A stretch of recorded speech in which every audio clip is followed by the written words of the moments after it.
বাড়ির পুরোটাই মার্বেল বসানো মেঝে, সিলিং এ ঝুলছে একাধিক ঝাড়বাতি, প্রতিটি ঘরে দামি কাঠের আসবাবপত্র, বাথরুমে বিরাট একটি বাথটাব, ঘরের মধ্যে ট্রেডমিলও রয়েছে।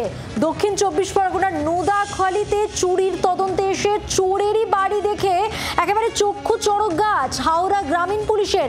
গত 1 জুন চুরির অভিযোগে হাতে নাতে পাকড়াও অমিত দত্ত নামে এক ব্যক্তি। তদন্তের স্বার্থে পুলিশ অমিত দত্তকে সঙ্গে নিয়ে তার বাড়িতে যায়, আর সেখানে পৌঁছে পুলিশের চোখ একেবারে কপালে। কোটিপতি বললেও কম বলা হবে। স্থানীয়দের দাবি বছর 13 আগেও একচালা একটা টিনের বাড়ি ছিল এখানেই, আর এই কয়েক বছরে সেখানেই আবার রাজপ্রাসাদের মতো একটা বাড়ি তৈরি হয়েছে। দেখুন সেই বাড়ির ছবি।